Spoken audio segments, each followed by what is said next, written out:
آپ صحابہ شہید ہوئے اس جنگ کے اندر. تو جب اتنی کثیر تعداد میں حفاظ کرام شہید ہو گئے تو سیدنا فاروق اعظم رضی اللہ تعالیٰ عنہ نے حضرت سیدنا صدیق اکبر رضی اللہ تعالیٰ عنہ کو مشورہ دیا. بخاری شریف کی حدیث پاک ہے کہ قرآن مجید کو اب ایک کتابی شکل میں جمع کر دیا جائے. یہ نہ ہو کہ اسی طرح حفاظ کرام شہید ہوتے رہے تو قرآن مجید جو ہے وہ غیر محفوظ نہ ہو جائے.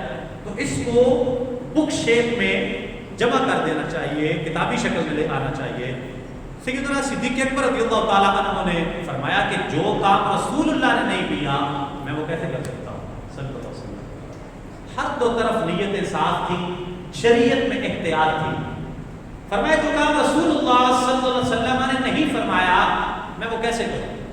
سیدنا صدیق اکبر رضی اللہ تعالیٰ عنہ فرماتے ہیں کہ جناب فاروق اعظم رضی اللہ تعالیٰ عنہ مجھے یہ مشورہ دیتے رہے, مجھ سے ریکویسٹ کرتے رہے, حتیٰ کہ اللہ تعالیٰ نے اس معاملے میں میرا سینہ کھول دیا اور مجھے شرح صدر حاصل ہو گئی اور میرے دل میں یہ بات القاء کر دی گئی کہ واقعہ ہی جو بات فاروق اعظم رضی اللہ تعالیٰ عنہ کے عرصے سے عرض کر رہے ہیں ہمیں وہ کام کر دینا چاہیے.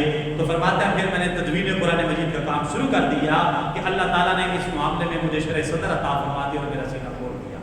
تو سیدنا فاروق اعظم رضی اللہ تعالیٰ عنہ کے مشورہ کے مطابق قرآن مجید کی تدوین شروع ہوئی اور اس کو کتابی شکل میں جمع کیا جانے لگا.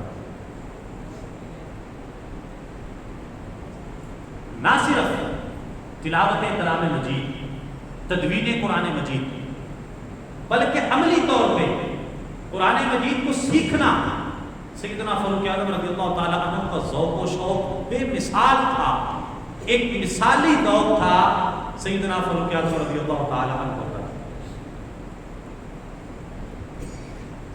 اب تجوید و قرات, قرآن مجید کا تلفظ, اس کی ادائی, اس کو ٹھیک پڑھنا, یہ تو ان کے لیے کوئی مسئلہ نہیں تھا. صاحب زبان تھے, عربی آپ کی زبان ہے, نبی پاک نے اسلام سے تعلیم پائی. حضرت ابی بن کعب جیسے عظیم قاری قرآن آپ کے ہم اثر ہیں, تو یہ مسئلہ نہیں تھا. قرآن مجید کو سمجھنا, اس کے پیغام کو سمجھنا. آپ کے بیٹے حضرت عبداللہ ابن عمر رضی اللہ تعالیٰ عنہ آپ فرماتے ہیں کہ حضرت سیدنا فاروق اعظم رضی اللہ تعالیٰ عنہ نے 12 سال کے اندر صرف سورہ بقرہ سیکھی. کتنی دیر میں؟ 12 سال کے اندر سورہ بقرہ سیکھی سیدنا فاروق اعظم رضی اللہ تعالیٰ عنہ. اتنی گہرائی اور اس کو اتنی توجہ کے ساتھ ایک ایک لفظ کو, ایک ایک جملے کو, ایک ایک آیت کو, اس کی گہرائی میں جا کے اس کے تمام اس کے پہلوؤں پہ غور و فکر کرنے کے بعد آپ نے اس کی تعلیم حاصل کی. 12 سال کے اندر سورہ بقرہ سیکھی. یہ ذوق و شوق تھا قرآن مجید کی تعلیم حاصل کرنے کا سیدنا فاروق اعظم رضی اللہ تعالیٰ عنہ. اور فرماتے ہیں جب آپ نے 12 سال میں سورہ بقرہ مکمل ہوئی تو اس دن آپ نے ایک اونٹنی ذبح کی اور اونٹنی ذبح کر کے سب لوگوں کی دعوت کی اور ان کو کھانا کھلایا. اس سے یہ بھی پتہ چلا کہ ہم یہ جو تکمیل قرآن کے موقع پہ خوشی کا اظہار کرتے ہیں یہ سنت ہے سیدنا فاروق اعظم رضی اللہ تعالیٰ عنہ کی. آپ نے اونٹنی ذبح کی تو خوشی کا اظہار ہی تھا نا, خوشی کے اظہار کے لیے اونٹنی ذبح کی کہ الحمدللہ آج میں نے سورہ بقرہ سیکھ لی ہے, میری سورہ بقرہ مکمل ہو گئی ہے. تو یہ جو بچے لسان القرآن کورس میں اور جو بڑے ہمارے ساتھ شامل ہیں ان کو بھی حوصلہ رکھنا چاہیے. جو شامل نہیں ہے ان کو دعوت ہے, میں نے پچھلے جمعے بھی اعلان کیا تھا کہ شامل ہو. الحمدللہ جامع مسجد رحمت ابھی ویج پلاگ میں ہم ترجمۃ القرآن کی کلاس وہاں پہ شروع ہے اور تقریباً 50 سے زیادہ لوگ اس میں شامل ہیں. تو حضرت سیدنا فاروق اعظم رضی اللہ تعالیٰ عنہ کے اسوہ حسنہ میں یہ بات بھی شامل ہے. امیر المؤمنین نے 12 سال کے اندر سورہ بقرہ سیکھی ہے. ہم 5 ہفتے نہیں سیکھ سکتے قرآن مجید, ہمارے پاس ٹائم ہی نہیں ہے جی. آئے 2 دن آئے 4 دن آئے اور اس کے بعد شوق ختم نہیں. آپ کے اسوہ حسنہ سے ہمیں یہ سبق بھی حاصل ہوتا ہے کہ ہمیں قرآن مجید سیکھنے کے لیے توقع کرنی چاہیے, محنت کرنی چاہیے, ذوق و شوق اور اپنا وقت دینا چاہیے. دین قربانی تو مانگتا ہے نا, بغیر قربانیوں کے تو کام نہیں بنتا, ہمیشہ دین قربانی مانگتا ہے. تو سیدنا فاروق اعظم رضی اللہ تعالیٰ عنہ کا یہ ذوق و شوق تھا. اور قرآن مجید کی تلاوت آپ اتنے انہماک اور ذوق و شوق سے کیا کرتے تھے. فرماتے ہیں کہ آپ کے حضرت عبداللہ بن شداد رضی اللہ تعالیٰ عنہ جلیل القدر تابعی ہیں، آپ فرماتے ہیں میں نے حضرت فاروق اعظم رضی اللہ تعالیٰ عنہ کے پیچھے نماز پڑھی اور میں پچھلی صف میں تھا، آپ جماعت کروا رہے تھے، امیر المؤمنین سیدنا فاروق اعظم رضی اللہ تعالیٰ عنہ مصلی امامت پہ کھڑے ہیں، جماعت کروا رہے ہیں۔ صحابی تابعی فرماتے ہیں کہ میں نماز کی آخری جماعت کی آخری صف کے اندر تھا، میں نے سیدنا فاروق اعظم رضی اللہ تعالیٰ عنہ کی ہچکیوں کی آواز آخری صف میں نے سنی۔ آپ دوران تلاوت اتنا آپ کے اوپر رکت اتنی طاری تھی کہ آپ کی ہچکیوں کی آواز نماز کے دوران جماعت کی آخری صف میں سنائی دی۔ اور آپ فرماتے ہیں سیدنا فاروق اعظم رضی اللہ تعالیٰ عنہ کے غلام وہ فرماتے ہیں کہ امیر المؤمنین رضی اللہ تعالیٰ عنہ آپ نے جب یہ نماز پڑھائی اور آپ تلاوت کر رہے تھے انما اشکو بثی و حزنی الی اللہ، کہ میں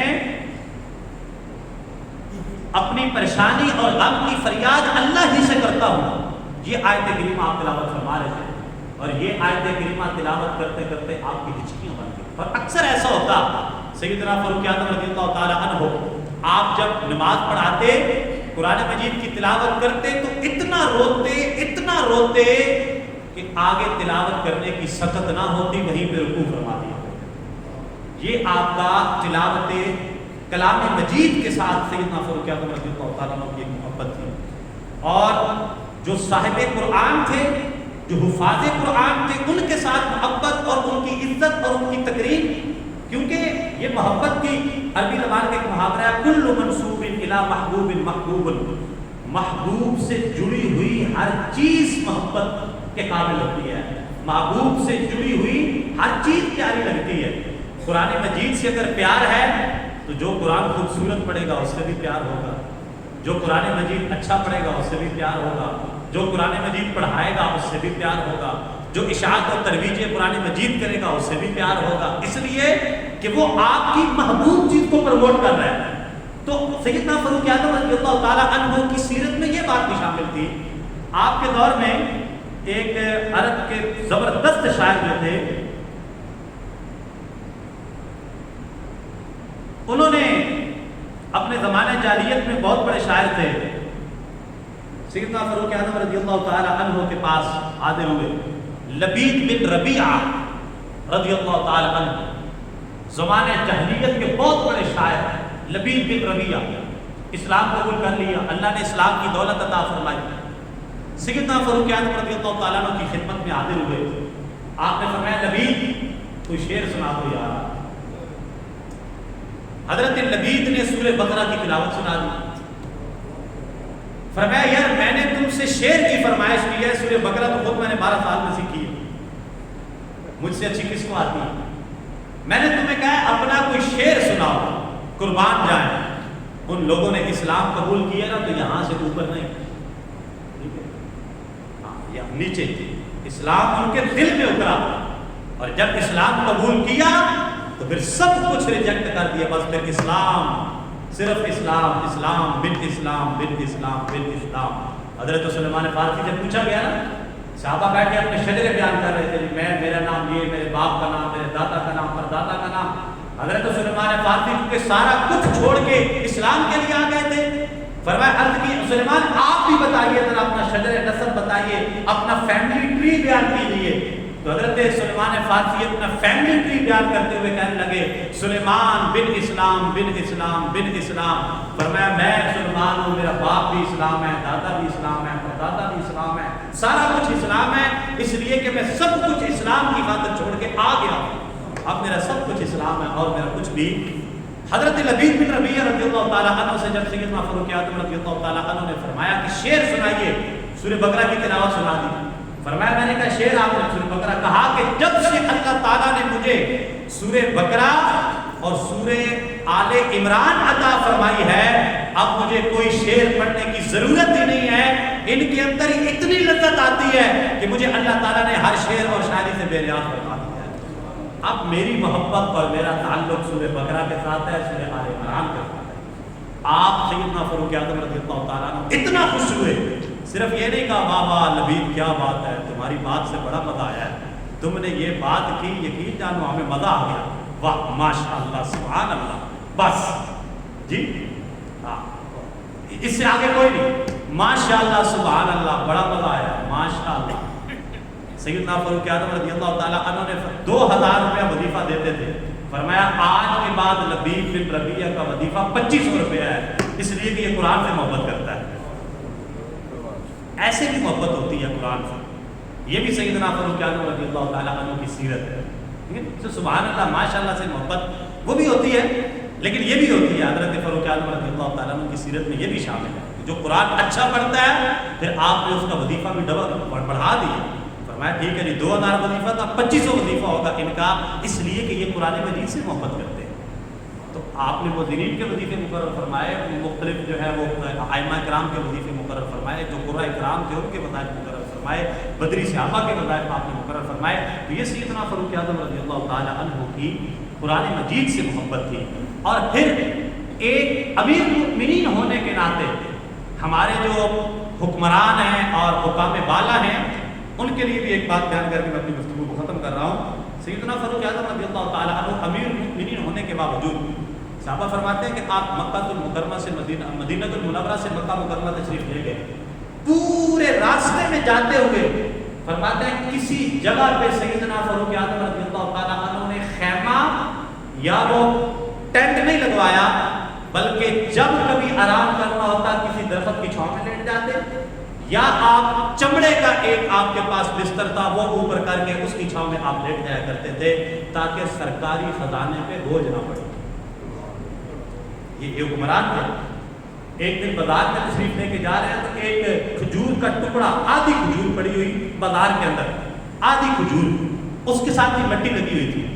آپ نے اس کھجور کو اٹھایا، اس کی مٹی کو صاف کیا، صاف کر کے ایک حبشی غلام بازار میں موجود تھا، آپ نے اس کو بلایا، فرمایا یہ کھا لو، منہ میں ڈال دو۔ اس نے خوشی خوشی امیر المؤمنین نے عطا کیے، اپنے ہاتھوں سے جھاڑ کے صاف کر کے اس نے وہ آدھی کھجور کھا لی۔ حضرت ابو ذر غفاری رضی اللہ تعالیٰ عنہ آپ کے ساتھ تھے، انہوں نے عرض کیا امیر المؤمنین یہ آدھی کھجور کے معاملے میں اتنا اہتمام فرمایا، آخر کیوں؟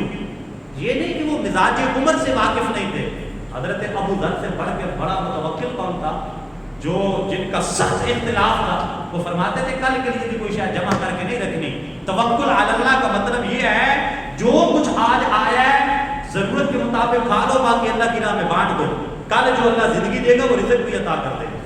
حضرت ابو ذر غفاری رضی اللہ تعالیٰ عنہ ساری زندگی آپ کا یہ وسیلہ رہا، آپ نے کل کے لیے آٹے کی پائی بھی جمع کر کے نہیں رکھی، شام کو سب کچھ بانٹ کے سوتے تھے، فرماتے تھے جو رب کل زندگی دے گا نا وہ کل کی زندگی کا رزق بھی عطا کر دے گا۔ تو اب یہ نہیں کہ ایک آدھی کھجور کے بارے میں حضرت ابو ذر کو کوئی ڈاؤٹ تھا، ہمارے لیے تعلیم وہ ارشاد کرنا چاہتے تھے، ایک اسوہ بتانا چاہتے تھے۔ کہا امیر المؤمنین اس آدھی کھجور کے بارے میں اتنے کانشیس کیوں؟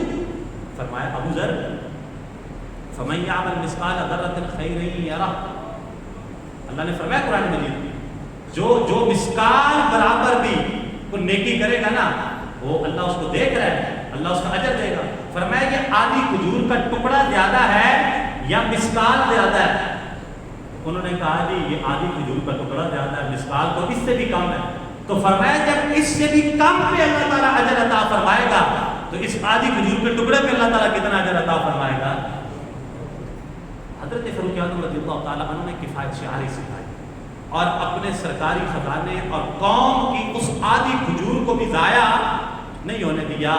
یہ IMF کے قرضوں کے بوجھ تلے دبی ہوئی قوم 14 اگست پہ اس کے لیے 20 ملین کا جھنڈا لیبرٹی چوک پہ لگایا جائے، ہاں مالے مفت دلے پہ رہ۔ اب وہ جھنڈا لگایا جائے گا، اس جھنڈے سے کیا ہوگا کہ اس پرچم کے سائے تلے ہم ایک ہیں، ہم ایک ہیں۔ وہ ہم سے مراد ہمیں نہیں لیتے، وہ ہم سے مراد آپ خود کو لیتے ہیں کہ فلانی پارٹی فلانی پارٹی فلانی پارٹی، ہم سارے ایک ہیں، پہلے تم نچوڑ لو، پھر میں نچوڑ لوں گا، پھر تیسرا نچوڑ لے گا، پھر چوتھا نچوڑ لے گا۔ اس قوم کو کھانے کے لیے اس پرچم کے سائے تلے ہم ایک ہیں، ہم ایک ہیں، ہم ایک ہیں۔ سمجھے بات؟ ہاں سرکاری ملازم بیچارے پس رہے ہیں، پینشنر جو ہے ساری اپنی زندگی جس نے گورنمنٹ کے لیے وقف کر دی، آج اس کی پینشن بڑھاتے ہوئے کہتے ہیں یہ بوجھ ہے۔ اچھا پینشنر تمہارے اوپر بوجھ ہے یہ تمہاری 10-10 لاکھ کی تنخواہیں، یہ پوری فیملی کے وزٹ ویزے، یہ تاحیات مراعات تمہاری، یہ تمہاری شاہ خرچیاں بدمعاشیاں، یہ قوم پہ بوجھ نہیں ہے، سب سے بڑا قوم پہ بوجھ تم ہو جنہوں نے قوم کو لوٹ کے کھا لیا ہے۔ اللہ تعالیٰ ہمیں ان سے نجات عطا فرمائے۔ اور آخری بات، خالی دعاؤں سے کام نہیں بنے گا کہ دعائیں کرتے رہیں یا اللہ حضرت عمر جیسا حکمران عطا فرما، کوئی نہیں ملنا جب تک عملی طور پہ ہمیں اسلام کے ساتھ ہم نہ کھڑے ہوئے، یہ لوگ ہمیں اسی طرح نوچتے رہیں گے۔ اللہ تعالیٰ ہم سب کے ہاتھ پہ رحم فرمائے۔ وما علیہ